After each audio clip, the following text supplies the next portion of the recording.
கிராம மிஷனரி இயக்கம் வழங்கும் கிராமிய நேரம் என்ற இந்த நிகழ்ச்சிக்கு உங்களை அன்புடன் வரவேற்கிறோம். இயேசு கிறிஸ்துவின் இனிய நாமத்தினாலே கிராம மிஷனரி இயக்க குடும்பத்தின் சார்பாக இந்த கிராமிய நேரம் என்ற நிகழ்ச்சிக்கு உங்களை அன்போடு கூட வரவேற்கிறோம். எப்பொழுதும் ஆண்டவர் நம்மோடு கூட பேசும்படி ஒரு விஷயம் நாம் ஜெபிக்கலாம். பேசுவது நீங்கள் அல்ல, பரிசுத்த ஆவியானவரே என்று எழுதியிருக்கிறதே. எங்கள் ஒவ்வொருவரோடு கூட உடைய வார்த்தைகளை கொண்டு நீ பேசும், நீர் மகிமைப்படும். இயேசு நாமத்தினால் பிதாவே, ஆமென். இன்றைக்கு உங்களோடு கூட பேசும்படி ஆண்டவருடைய சமூகத்தில் நான் ஜெபித்த போது யோனாவின் புஸ்தகம் 1ஆம் அதிகாரம் 3வது வசனத்திலிருந்து சொல்லப்பட்ட வார்த்தைகளை கவனித்திருப்பீர்களானால், அங்கே யோனா வாழ்க்கையில் நடந்த ஒரு சம்பவத்தை ஆண்டவர் நமக்கு முன்பாக காண்பித்திருக்கிறார். உங்களுக்காக நான் 2 வசனத்தை வாசிக்கிறேன், நன்றாக கவனியுங்கள். அப்பொழுது கப்பற்காரர் பயந்து அவனவன் தன் தன் தேவனை நோக்கி வேண்டுதல் செய்து பாரத்தை லேசாக்கும்படி கப்பலில் இருந்த சரக்குகளை சமுத்திரத்தில் எறிந்து விட்டார்கள். யோனாவோ வென்றால் கப்பலின் கீழ்த்தட்டில் இறங்கி போய் படுத்து கொண்டு அயர்ந்த நித்திரை பண்ணினான். அப்பொழுது மாலுமி அவனிடத்தில் வந்து, நீ நித்திரை பண்ணுகிறது என்ன? எழுந்திருந்து உன் தேவனை நோக்கி வேண்டிக்கொள், நாம் அழிந்து போகாதபடிக்கு சுவாமி ஒருவேளை நம்மை நினைத்தருள்வார் என்றான். பாருங்கள், இந்த வசனத்தை மூலியமாகத்தான் ஆண்டு உங்களோடு கூட பேசும்படி ஒரு பாரத்தை கொடுத்தார், எண்ணத்தை கொடுத்தார். ஆண்டவர் யோனாவை பெரிய ஒரு திட்டத்திற்காக அப்பாயின்மெண்ட் பண்ணுகிறார், நியமிக்கிறார். பாருங்க, ஒரு போலீஸ் வேலைக்கு போகிறவங்க கவர்மெண்ட் சொல்கிற அந்த என்ன வேலை செய்யணுமோ அந்த போலீஸ்காரங்க அவங்க வேலையை செய்யணும்ல. பேங்க்கில் வேலை பார்க்குறவங்க பேங்க்கில் என்ன வேலைகள் கொடுக்கப்பட்டிருக்கு அதை செய்யணும். ஒரு ஆசிரியர் பணிக்காக அப்பாயின்ட் பண்ணியிருக்காங்க அரசாங்கம் உள்ள உங்களுடைய பள்ளி நிர்வாகம், அவங்க சொல்கிற கிளாஸில் பாடம் நடத்தணும், அதையெல்லாம் செய்யணும். பாருங்கள், ஆண்டவர் நம் ஒவ்வொருவரையும் ஒரு காரியத்திற்காக அப்பாயின்ட் பண்ணியிருக்கிறார், வேலை கொடுத்துருக்கிறார், ஒரு ஜாப் கொடுத்துருக்கிறார். நம்ம பிறக்கிறதே ஏதோ ஒரு ஆண்டவர் நோக்கத்திற்காக தான் ஆண்டவர் நம்மளை பிறக்க வச்சிருக்கிறார். இந்த செய்தி கேட்கிற சகோதரனே சகோதரி, ஆண்டவர் உங்களை சுமக்காட்சிக்கும் ரட்சிக்கலை, சுமக்காட்சிக்கும் பரிசுத்தாவுடைய அபிஷேகத்தை தரல, சுமக்காட்சிக்கும் வரங்களை தரல, தாழ்ந்துகளை கொடுக்கல. இன்னைக்கு இவ்வளோ பெரிய வியாதியில் எத்தனையோ பேர் மறிச்சு போயிட்டாங்க. நீங்கள் ஜீவனோடு இருக்கிறீங்களா? ஏதோ சுமக்காட்சிக்கும் நான் உயிரோடு இருக்கிறேன் இப்படியெல்லாம் சொல்ல முடியாது. ஆண்டவர் பெரிய ஒரு திட்டம் வைத்திருக்கிறார். அவருடைய மனதில் ஏதோ ஒரு அவருக்கென்று ஒரு வேலை இருக்கிறது. அந்த வேலைக்காக உங்களை நியமிக்கிறார். பாருங்க, யோனாவை அவருடைய வேலைக்காக நியமிக்கிறார். வேலை என்ன? அங்கு நினிவே பட்டணத்திற்கு புறப்பட்டு போக வேண்டும். ஆண்டவர் சொன்ன வார்த்தைகளை அங்கு அவன் பிரசங்கிக்க வேண்டும். இன்னும் 40 நாள் இருக்கிறது. 40 நாளில் பெரிய ஒரு அழிவு இருக்கிறது. நான் என்னுடைய வழிநடத்துகிறவங்கள்ட்ட சொல்லுவேன், 40 நாளில் நீங்கள் மணந்துருமனு இல்லை நாசமாக போயிடுவீங்க, அவ்வளோதான், ஜீவன் போயிடும். இப்படி நான் சொல்லுவது உண்டு. அருமையான தேவடிப்பிள்ளை, இதுதான் வேலை, பேசுகிற ஒரு வேலை.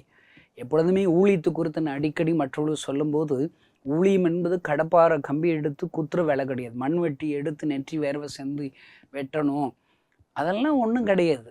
வேலையே ஈஸி தாங்க. ஆண்டவர் சொல்லுவார், அதை நல்லா கேட்டு அதை அப்படியே போய் சொல்லணும். இதுதான் வேலை. இந்த வேலைக்காக யோனாவை அப்பாயின்ட் பண்ணுகிறார். அவன் என்ன செய்கிறான்? ஆண்டவருடைய சித்தத்திற்கு மாறாக எதிர்த்து செயலை போகிறான். எதிர்மறையாக அவன் செயல்படுகிறான். இந்த சத்தத்தை கேட்கிற சகோதரனை, நீங்களும் ஆண்டு உங்களை ஒரு காரியத்தில் முன்குறித்திருக்க அவருக்கு மாறாக நீங்கள் செயல்படுகிறீர்களா? இன்றைக்கு ஆண்டு உங்களோடு கூட பேசும்படி விரும்புகிறார். உங்களுக்குத்தான் இந்த தீர்க்க தரிசனம் வார்த்தைகள். பாருங்க, இவன் போய் கப்பலில் நல்லா போய் தூங்கிட்டான். பாருங்க, தூங்கிட்டான். அந்த கப்பல் மாலுமி கேட்குற, நீ நித்திரை பண்ணுகிறது என்ன?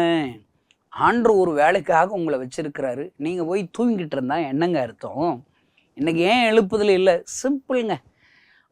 உங்களுக்கு ஆண்டு ஒரு ஊழியத்தை கொடுத்தார், ஒரு வேலையை கொடுத்தார். அந்த வேலையை செய்ய வேண்டியவங்க அவங்க போய் எல்லாரும் தூங்கிட்டாங்க. ஜெபிக்கும்படி அழைக்கப்பட்ட கிறிஸ்தவனை, நீ ஜெபம் பண்ணாதபடி நித்திரை செய்கிறாயா? பேதுருவை பார்த்து கேட்குறாரு, 1 மணி நேரமாவது நீ விழித்திருந்து ஜெபிக்கக்கூடாதா? இன்னைக்கு கிறிஸ்தவங்களில் எத்தனை பேர் ஒவ்வொரு நாளும் 1 மணி நேரம் ஜெபிக்கிறோம்? இந்த செய்தியை கேட்குற நீங்கள் ஜெபம் பண்ணுறீங்களா? ஜெபம் பண்ணாமல் நீங்கள் நித்திரைக்கு போகிறேன்னா நீங்கள் ஒரு யோனா தாங்க, யோனா தான். ஏன் ஜெபிக்கணும்? நீங்கள் ஜெபம் பண்ணாதான் இந்திய தேசத்தில் எழுப்புதல் வரும். நீங்கள் ஜெபம் பண்ணாதான் பாழாய்ப்படும் கிராமங்கள் ஆண்டவருக்கு சொந்தமாக மாறும். அங்கே இருக்கிற கட்டப்பட்டு உள்ள அநேக ஆத்மாக்கள் கட்டவிழ்க்கப்படுவார்கள். இன்றைக்கு வாலிப பருவத்தில் எத்தனை பேர் குடிக்க அடிமை ஆகிவிட்டார்கள். ஒருவேளை காதல் வயப்பட்டு, ஒருவேளை தன்னுடைய வாழ்க்கையை இழந்து சிகரெட் குடித்து, கஞ்சா குடித்து எத்தனை கிறுக்கர்களாக அலைந்து கொண்டிருக்கிறார்கள். நிறைய பேர் செல்போன்ல அடிமைத்தனத்தில் அடிமையாக இருக்கிறார்கள். அருமையானதை விடுப்பில் இதற்கெல்லாம் காரணம் என்ன? ஆண்டு உனக்கு கொடுத்த ஜெபிக்கிற வேலையை நீ சரியா செய்யாததுனால தான். ஒருவேளை இன்னும் செய்வேன், கேள்விப்படாவிட்டால் எப்படி ரட்சிக்கப்படுவாருங்க? பவுல் ரோமருக்கு எழுதுகிறார், நீங்க போய் ஒரு ரட்சகரை குறித்து சுவிசேஷத்தை பிரசங்கம் பண்ண வேண்டிய வேலைகள். பிரசங்கம் யார் பண்ணணும்? நிறைய பேர் சொல்லுவாங்க, அழைக்கப்பட்டவங்க தான் பண்ணணும். ஆமாம், இவங்க பெரிய கலெக்டரு, பெரிய விஐபி, எல்லா கிறிஸ்தவங்களும் பெரிய விஐபி. அதனால ஆண்டவர் நேரடியாக என்கிட்ட தரிசனமாகி, ஐயோ நீ தான்ப்பா என் வேலையை செய்யணும், நீ பிரசங்கம் வேணுமான்னு சொல்லி இவங்கள்ட்ட நேரடியாக கூப்பிடணும் போல. ஒரு வேளை கூப்பிடுவார். அவர் கூப்பிடணும்னா நீ என்ன செய்யணும்? ஒழுங்காக நீ மனம் திரும்பின கிறிஸ்தவனாக இருக்கணும், தேவ சமூகத்தில் அமர்ந்து இருக்கணும். அப்போ தானங்க ஆண்டவர் பேசுகிற சத்தமே கேட்கும். நீ எல்லாம் செவிடர்களாக இருக்கிற. எப்படி ஆண்டு ஊழியத்துக்கு வான்னு சொல்லி கூப்பிடுற சத்தத்தை நீ கேட்ப? குருடர்களாக இருக்கிறீங்க எல்லாம். இன்னைக்கு சபைகளும் கிறிஸ்தவர்களும் கண்ணு குருடாயிருச்சு, தரிசன கண்கள் குருடாயிருச்சு. ஏன் குருடா இருக்கேன்னு நான் சொல்கிறேன், ஆண்டு ஒவ்வொருத்தரையும் ஒரு வேலைக்கு வச்சிருக்கிறாரு. அந்த வேலையை செய்யாதபடி நீ இருந்தேன்னா நீ குருட்டியானதான். பிரசங்கம் அழகாக பண்ணியிருந்தா இன்னைக்கு எவ்வளோ ஜனங்கள் ரட்சிக்கப்பட்டிருப்பாங்க. முதல் முறையாக இயேசு என்ற பெயரை கட்டிராத கோடிக்கணக்கான ஜனங்கள் இருக்கும்போது நாம் மறுபடியுமாக திருச்சபைகளை ஆண்டோடைய இயேசுவை பற்றி மறுபடியும் வார்த்தைகளை கேட்டுக்கிட்டே இருக்கும். ஒரு கிறிஸ்தவன் ஒரு வருஷத்தில் கல்யாணம் கருமாதின்னு சொல்லி ஒரு 2 வாரம் சர்ச்சுக்கு போகலன்னு வச்சுக்கோங்களேன், மீதி 50 வாரம் சர்ச்சுக்கு போனான், 50 பிரசங்கம் கேட்குறான், 50 வரும் நற்செய்திகளை கேட்கிறான். ஆனால் கிராமங்கள் பாழாய் போயிருக்கிறது. இயேசு என்ற ஒரு பேரை ஒரு முறை கூட கட்டிராத கோடிக்கணக்கான ஜனங்கள் இருக்கும்போது நீ வருஷத்துக்கு 50 செய்திகளை கேட்டு, நற்செய்திகளை கேட்டு நீ சும்மா நித்திரை பண்ணுகிறாதையே. என்னையா நீ ஒரு யோனா, நித்திரை பண்ணுகிறாயோ யோனா? இன்றைக்கு ஆண்டவர் நம்புகிறார். நான் ஏன் இன்றைக்கு ஊழியம் செய்கிறேன்? வானத்திற்கும் பூமிக்கும் சகல அதிகாரம் படைத்த ஆண்டவர் இந்த கணேசனை நம்புகிறார் ஐயா. கிராமங்களிலே நான் சுவிசேஷத்தை அறிவிக்க வேண்டும். சிறு பிள்ளைகளுக்கு ஆண்டவருடைய அன்பை சொல்லிக் கொடுக்க வேண்டும்.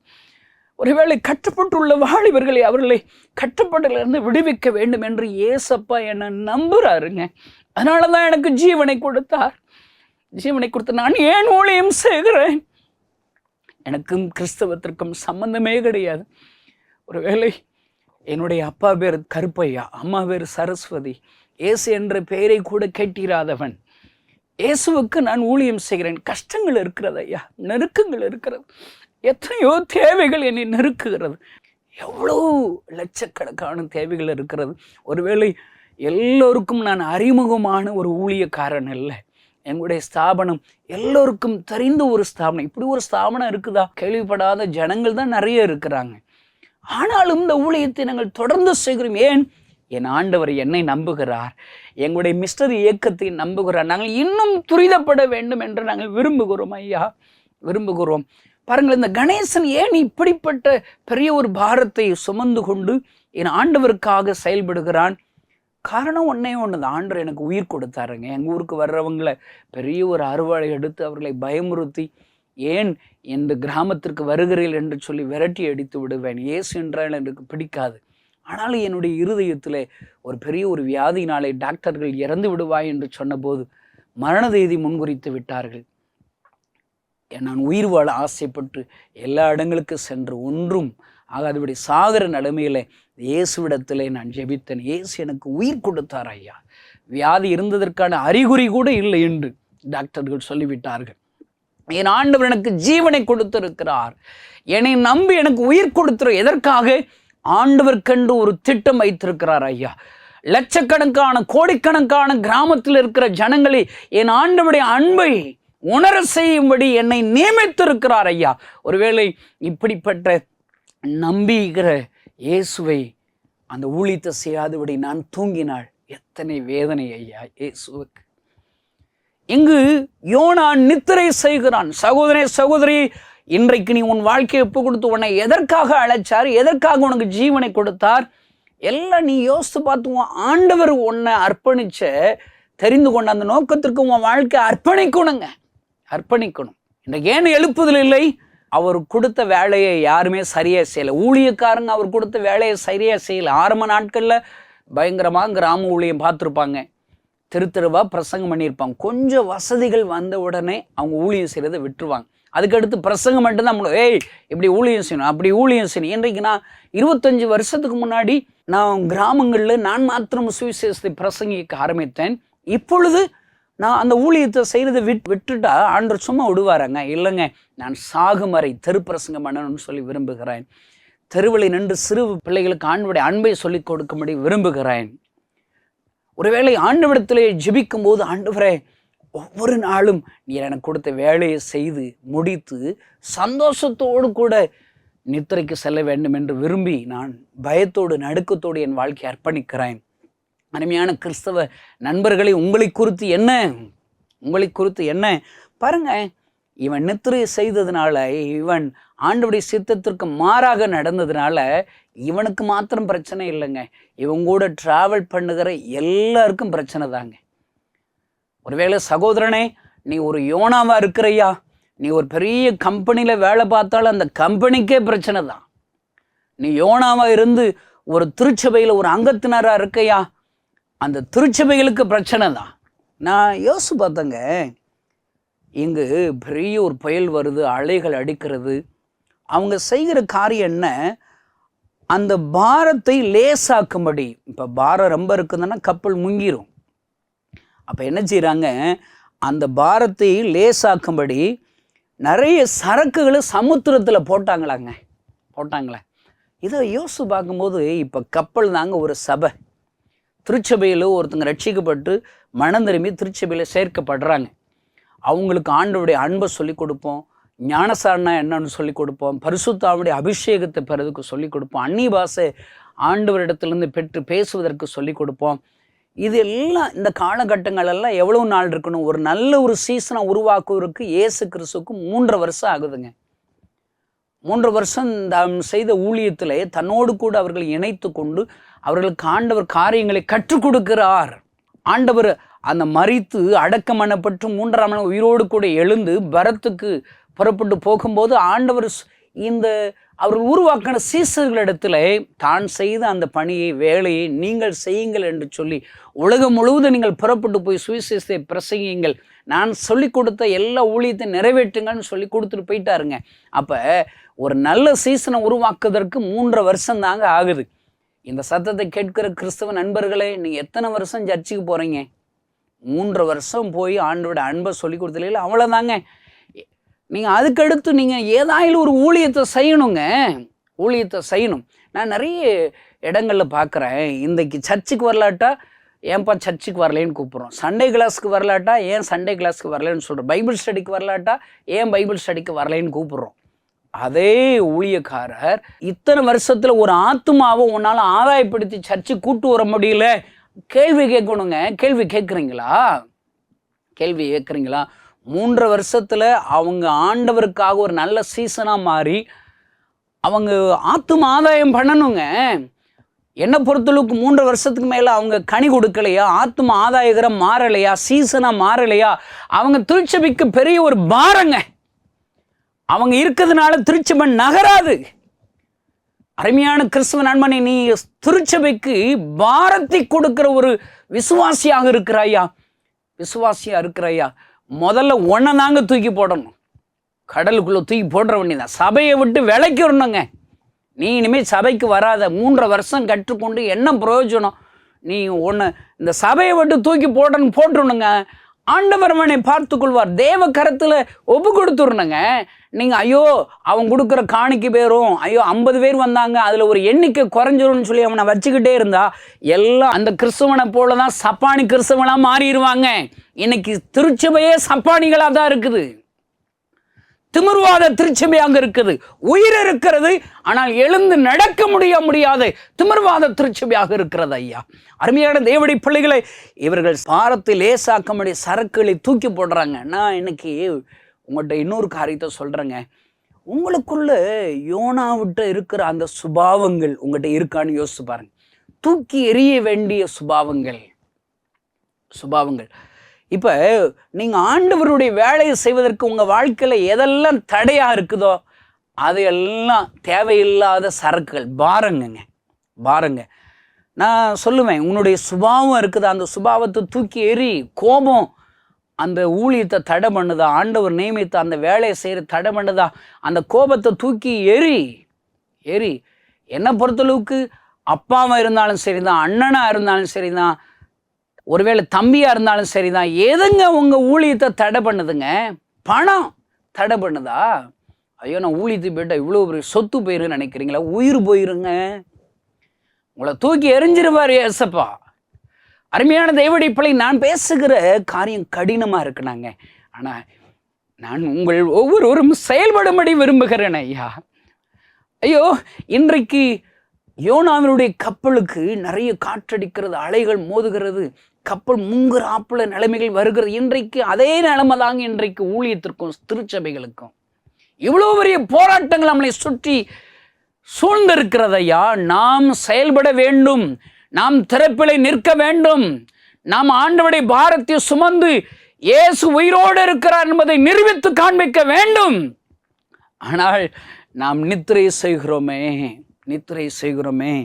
ஒருவேளை யோனாவிடத்திலே ஒருவேளை தேவையில்லாத பாரங்கள் எது இருக்கிறதோ, யோனாவை தடை பண்ணுகிற பாரங்களாக எது இருக்கிறோ அதை எல்லாம் தூக்கி போடும்படி ஆண்டவர் விரும்புகிறார் ஐயா.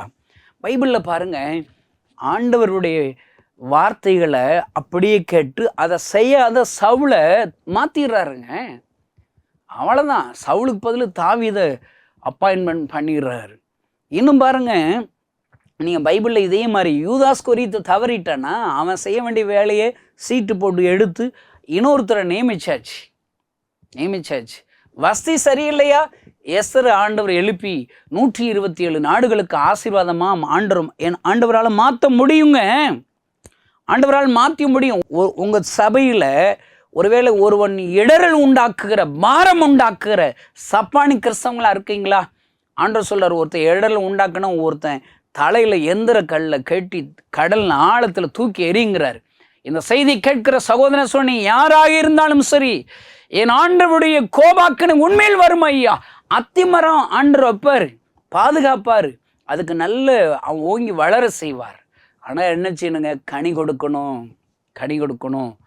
இது கனி கொடுக்காத மரத்தை கோடாரில் வெட்டி தள்ளணும். ஒருவேளை ஆண்டு பரிந்து பேசி இன்னும் 1 வருஷம் இருக்கட்டும்னு சொல்லுவார். ஒருவேளை இந்த செய்தி கேட்கிற சகோதரனை, இன்றைக்கு ஆண்டவர் உனக்கு எக்ஸ்டெண்ட் பண்ணுகிற இன்னும் 1 வருஷம் எடுத்துக்கோங்க. இந்த செய்தியிலிருந்து இன்னொரு 1 வருஷம் நீங்கள் எடுத்துக்கோங்க. இன்னும் நீங்கள் ஜெபம் பண்ணுங்க, இன்னும் ஆயத்தப்படுத்துங்க. ஆனால் கனி கொடுக்கிறவங்களா மாறிடணுங்க. நான் அடிக்கடி யோசிக்கிறேன், ஒரு விசுவாசியை பரிசுத்த ஆவியினால் பெற வைக்கிறதுக்கு எவ்வளவு கஷ்டப்படுறாங்க சபைகள். அந்நிய பாஷை பேச வைக்கணும். இப்படி தான் இருக்கும், இப்படி வரும், இப்படி உள்ளத்தில் தோன்றும், நீ வாட்டுக்கு பேசிடுற வண்டி தான். அவங்களுக்கு நிறைய சில ஊழியக்காரர் சொல்ல இந்த மாதிரி பேச தொடங்குன்னு கூட வார்த்தையை கூட ஆனாவனை சொல்லி கொடுக்குறாப்புல அந்நிய பாஷை சொல்லி கொடுக்குற ஊழியக்காரங்களை பார்த்துருக்குறேன். நான் அவங்கள தவறாக சொல்லலை. ஒருவேளை இன்றைக்கு எனக்கு என்ன சந்தேகம், நான் பெற்ற அபிஷேகங்கள்லாம் உண்மைதானான்னு எனக்கு சந்தேகமாக இருக்குதுங்க. அந்நிய பாஷை பேசுகிற கிறிஸ்தவனை நீ பேசுகிற அந்நிய பாஷை உண்மைதானா? அங்கு அந்நிய பாஷை 120 பெற்ற உடனே பேதுரு எழும்பி பிரசங்கிக்கிறான். ஏறக்குறைய 3000 பேர்கள் ரட்சிக்கப்படுகிறார்கள் ஐயா. அதுக்கு உற்சாகப்படுத்துகிறோம், அதற்கு அவர்களை ஆயத்தப்படுத்துகிறோம். ஆனால் ஆத்தும ஆதாயம் செய்கிறதுக்கு விசுவாசிகளை அந்த அளவுக்கு நம்ம ஆயத்தப்படுத்தலைங்க. காணிக்கை கொடுத்து பேசி பேசி அவரை தசமபாகம் கொடுக்க வைக்கிற நான் அதெல்லாம் தப்பாக சொல்லலை. எனக்கு வருகிற காணிக்கையில் 20% தசமாகத்தை கொடுக்கிறேன். இப்படி கொடுக்கும்படி நான் வழி நடத்துகிற ஆத்துமாக்களுக்கு கற்றுக் கொடுக்கிறேன். நல்லது. ஆனால் அதில் காட்டுகிற அந்த பைபிள் ஸ்டடியை ஊழியம் செய்யணும்னு சொல்லி இன்றைக்கு ஏனையா பிரசங்கிப்பது குறைவாக இருக்கிறது. ஆண்டவர் தேவையோடு இருக்கிறார் ஐயா. நான் மறுபடியுமாக நான் பார்க்கிற எல்லா கிறிஸ்தவ நண்பர்களுக்கு, ஊழியக்காரர்களுக்கும் சொல்லுகிற ஒரே ஒரு வார்த்தை, என் ஆண்டவருக்கு தேவையாக இருக்கிறது. நினைவே ஜனங்கள் ஆண்டவருக்கு தேவை. வலதுகைக்கும் இடதுகைக்கும் வித்தியாசம் தெரியாத ஐயோ லட்சக்கணக்கான ஜனங்கள் அவர் மனம் திரும்ப வேண்டும் என்று சொல்லி தேவையோடு இருக்கிறார். யோனாவை போல உன்னை நம்புகிறார், என்னை நம்புகிறார். நான் ஊழியம் செய்வதற்கு இன்னொரு காரணம் என்ன தெரியுமா? இயேசு கிறிஸ்து எனக்கு சுகம் கொடுத்த பின்பாக அவரை மறுதலித்து விட்டேன். இயேசுதான் கடவுள் என்பதற்கு என்ன நிச்சயம் என்று சொல்லி அவரை சந்தேகப்பட்டு விட்டேன். ஆனால் ஆண்டவர் என்னை மறுபடியுமாக தேடி வந்தார் ஐயா. ஒருவேளை யோனா எங்கு போனாலும் என்னங்க, நினைவேக்கு ஊழித்து போனால் நினைவே கூட இருக்கிற யோனாவோடு ஆண்டவர் இருப்பார். தரிசுக்கு போனால் அவர் விலகிடுவாரா? அங்கேயும் வருவார். கப்பலில் இருந்தால் அங்கேயே வருவார். உன்னை சுற்றி பெரிய போராட்டங்களும் அலைகளும் மோது தான் அங்கே உன் கூட தான் ஏசப்பா இருப்பார். சங்கீதம் 139 7ஆம் வசனத்தில் எங்கே போனாலும் அவர் வருவாருங்க. அழகாக இருக்குதுங்க. நான் அவர் சந்தேகப்பட்ட ஆண்டவர் என்னை விட்டுருவாருங்க. என்னை தேடி நான் ஒரு பாழடைந்த கட்டடத்தில் தூங்குற பழக்கம் அங்கே வந்தாருங்க. என் கண்களை திறந்தார். நான் அவரை இந்த கண்களினால் அவரை பார்த்தேன். அவர் வெண்ணாடி அணிந்தவராய் அழுது கொண்டே இருந்தார். அவர் அழுகும்போது தன் பாரங்களை சொல்லி சொல்லி அழுதார். நானே தேவன், என்னை தவிர வேறு தேவர்கள் இல்லை. நான் இந்த ஜனங்களுக்காக பரிதபிக்கிறேன். என்னால் படிக்கப்பட்ட என் ஜனங்கள் இவளை ஆசீர்வதிக்க விரும்புகிறேன், சந்தோஷம் தர விரும்புகிறேன், சமாதானம் தர விரும்புகிறேன், அவள் வியாதிகளை சுகமாக்கும்படி விரும்புகிறேன். ஆனால் என்னால் படைக்கப்பட்ட என் ஜனங்கள் என்னை இல்லாமல் எங்கோ போய் கொண்டிருக்கிறார்களே. ஒரு அழுகிற இயேசுவை பார்த்தேன். நான் பார்க்கும்போது அவர் இயேசு என்று எனக்கு தெரியாது ஐயா. அவர் தான் அழுது கொண்டே இருந்தார். உலகத்தில் உள்ள எல்லா ஜனங்களுக்கு அவர் அழுதார். அவர் அழுகும்போது என்னை அறியாமல் நானும் அழ ஆரம்பித்து விட்டேன். என் அழுகிற சத்தம் பக்கத்தில் உள்ள ஒரு அம்மாவிற்கு கேட்டு அவர்கள் வந்து கதவை தட்டும்போது தான் நான் அழுது கொண்டே இருக்கின்ற எனக்கு தெரியும். பார்த்தா அந்த மனிதரை காணவில்லை, மறைந்து விட்டார். என் மனதில் ஒரு கேள்வி, யார் அவர்? உலகத்தில் உள்ள எல்லா ஜனங்களுக்கு அழுது கொண்டிருக்கிற அவரை யார் அவர் என்ற கேள்வியோடு இருந்தபோது, பஸ் ஸ்டாண்டு போனால் அழுகை சத்தம் வரும், பஜார் போனால் அழுகை சத்தம் வரும், எந்த ஜனக்கூட்டத்தின் மத்தியிலே போனாலும் அந்த அழுகிற சத்தம் என் காதில் கேட்குங்க. யாரோ ஒருவர் அழுகிறார், யாரென்று தெரியவில்லை. அந்த அழுகிற சத்தம் கேட்டவுடன் என்னை அறியாமல் நான் அழ ஆரம்பித்து விடுவேன். எல்லோரும் என்னை பைத்தியக்காரன் என்று என்னை திட்டினார்கள். எனக்கே என்ன பிடிக்கலைங்க, எனக்கு பைத்தியம் பிடிச்சு விட்டதாக நான் நினைத்தேன். எங்கு ஜனக்கூட்டம் இருந்தாலும் ஓடி ஒளிந்து விடுவேன். அங்கே போனால் அவர் அழுகிற சத்தம் கேட்கும், யாரோ ஒரு மனிதர் அழுகிற சத்தங்கின் ஒளிந்து விடுவேன். என்னை துரத்தி கொண்டே இருந்ததை அந்த அழுகிற குரல். ஒரு நாள் பைபிள் படிக்கிற ஒரு கிறிஸ்தவ நண்பரை நான் பார்த்தேன். அவ்விடத்தில் பைபிள்லாம் படிக்கிறீங்களே, இப்படி ஒரு மனுஷர் அழுது கொண்டே இருக்கிற அவர் யார் என்று தெரியவில்லை என்று சொல்லி அவ்விடத்தில் விசாரித்த போது முதலாக அவர் இயேசுவை பற்றி எனக்கு சொல்லிக் கொடுத்தார். நிறைய பைபிளில் இருக்கிற வசனத்தை எடுத்து எனக்கு வாசிக்க காண்பித்தார். அவர் சொன்னார், உலகத்தில் உள்ள எல்லா ஜனங்களுக்காக இன்றைக்கும் அழுது கொண்டே இருக்கிறார் என்றால் அவர் ஒரு மனிதர் இல்லை, அவர்தான் இயேசு கிறிஸ்து என்று எனக்கு சொல்லிக் கொடுத்தார். அந்த நாளிலே எனக்கு உயிர் கொடுத்த ஆண்டவர், என் கண்ணீரை துடைத்த ஆண்டவர் கண்ணீர் வடிக்கிறாரா? நான் அவரை சந்தேகப்பட்டு அவருக்கு எதிரும் மாறாக யோனாவை போல நடந்தால் அவர் என்னை தேடி வந்து எனக்கு தரிசனமானாரா? அவருக்கு ஒரு தேவை இருக்கிறதா? அந்த தேவையை பூர்த்தி செய்யும்படி என்னிடத்தில் அவர் அழுகிறாரா? என்னால் ஆன ஊழியத்தை நான் செய்யட்டும் என்று சொல்லி, ஏசப்பா அழாதீங்க நான் இருக்கிறேன், ஏசப்பா அழாதீங்க நான் இருக்கிறேன் என்று சொல்லி என்னால் என்ற ஊழியத்தை செய்யும்படி தொடங்கினேன் ஐயா. எத்தனை பெரிய எழுப்புதலை என் மூலியமாக ஆண்டவர் கொடுத்து கொண்டு வருகிறார், இன்னும் கொடுப்பார் ஐயா. இந்த அருமையான கிறிஸ்துவ நண்பர்களை நீங்கள் யாராக இருந்தாலும் சரி, இன்றைக்கு இயேசுவின் கைகளை உங்கள் வாழ்க்கையை ஒப்பு கொடுப்பீர்களானால், யோனா மனம் திரும்பி மறுபடியுமாக ஆண்டவர் கைகளில் ஒப்பு கொடுத்த போது அவனை கொண்டு பெரிய ஒரு எழுப்புதலை நினைவேலை கொடுத்தாரே, நீங்களும் ஒப்பு கொடுங்கள். தேவையில்லாத பாரத்தை கொடுக்கிற அந்த சரக்குகளை கப்பலிருந்து தூக்கி எறிந்தது போல ஆண்டவருடைய ஊழியத்திற்கு தடையாக இருக்கிற எல்லா பாரமான காரியத்தை விட்டு விடுங்கள் ஐயா. ஒரே ஒரு வாழ்க்கை அவருக்காக வாழும்படி ஒப்பு கொடுங்கள். உங்களால் என்ற ஊழியத்தை செய்யும்படி ஒப்பு கொடுங்கள். ஆண்டவர் உங்களை கொண்டு பெரிய காரியங்களை செய்வார். கண்களை மூடி நாம் ஜெபிக்கலாம்.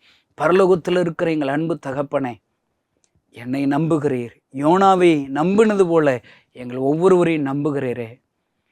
ஆண்டவரே, உமக்கு மாறாக நாங்கள் யோனாவை போல பிரயாணம் செய்கிறோமோ? ஆண்டவரே, நித்திரை செய்கிறோமோ இன்றைக்கு மறுபடியுமாக எங்கள் வாழ்க்கையை ஒப்பு கொடுக்கிறோம். எங்களை எடுத்து பயன்படுத்துவீராக.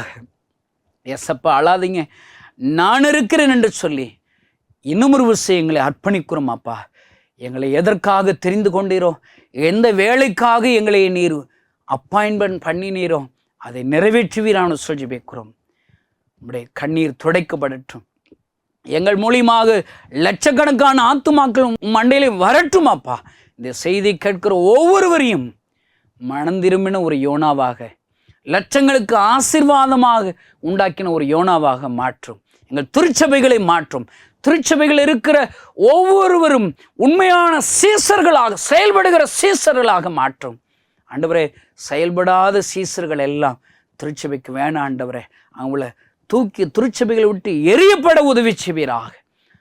எரியப்பட்டாலும் மறுபடியுமாக அவர்கள் மனம் திரும்பி யோனா ஒப்பு கொடுத்தது போல் அவர்கள் மனம் திரும்பட்டும் என்று நான் ஜெபிக்கிறேன். உம்மை நம்புகிற ஒவ்வொரு யோனாக்களும் உமக்காக எழும்பி பிரகாசிக்குள்ளாக மாற்றும். இயேசு நாமத்தினால் பிதாவே, ஆமென். இடைப்பட்டிருப்பார் என்று விசுவாசிக்கிறோம். நீங்களும் எங்களோடு இணைந்து தேவனுடைய பணியில் தோள் கொடுக்க விரும்புகிறீர்களா? கீழ்க்கண்ட எங்கள் ஊழிய திட்டங்களுக்காக ஜெபிக்க முன்வரலாமே. தமிழ்நாடு மற்றும் பிற மாநிலங்களிலும் ஆலயம் கட்ட தேவையாயுள்ள 1000 கிராமங்களில் இடம் வாங்கி ஆலயம் கட்டப்பட ரூபாய் 5 லட்சமோ அல்லது அதில் ஒரு பகுதியையோ கொடுத்து ஆலயம் கட்டி கொடுப்போர் எழும்ப ஜெபியுங்கள். சூனேமியால் எலிசாவிற்கு ஒரு அறை வீட்டை கட்டி கொடுத்தது போல புதிய மிஷனரிகள் தங்கி பயிற்சி எடுப்பதற்கு ரூபாய் 2 லட்சம் கொடுத்து ஒரு மிஷனரி வீட்டை கட்டி கொடுப்போர் எழும்ப ஜெபியுங்கள். நாம் சந்திக்கும் வாலிபர்கள் மற்றும் ஆரம்ப விசுவாசிகளை கிறிஸ்துவுக்குள் வளரச் செய்ய ரூபாய் 300 கொடுத்து ஒரு வேதாகமமோ அல்லது அதற்கு மேற்பட்ட வேதாகமங்களையோ வாங்கி கொடுப்போர் எழும்ப ஜெபியுங்கள். நாம் பணி செய்யும் 8 மாநிலங்களிலும் உள்ள முழுநேர மிஷனரிகளை மாதந்தோறும் ரூபாய் 10,000 கொடுத்தோ அல்லது இயன்ற காணிக்கையை கொடுத்தோ தாங்குவோர் எழும்ப ஜெபியுங்கள். தமிழ்நாடு மற்றும் பிற மாநிலங்களிலும் துரிதமாக சுவிசேஷம் அறிவிக்கவும் பின்தொடர் பணிக்காகவும் சுவிசேஷ வாகனங்கள் வாங்கி கொடுப்போர் எழும்ப ஜெபியுங்கள். மேலும் எங்களோடு தொடர்பு கொள்ள விரும்பினால் திரையில் காணும் எமது முகவரியை குறித்துக் கொள்ளுங்கள். கிராம மிஷனரி இயக்கம், தபால் பெட்டி எண் 51, விருதுநகர் 626001. இந்த நிகழ்ச்சியையோ அல்லது எங்கள் ஊழியத்தையோ நீங்கள் தாங்க விரும்பினால் கீழ்காணும் தொலைபேசி எண்ணை தொடர்பு கொள்ளலாம். 73780004 7378 000 444. கர்த்தர் தாமே உங்களை ஆசீர்வதிப்பாராக.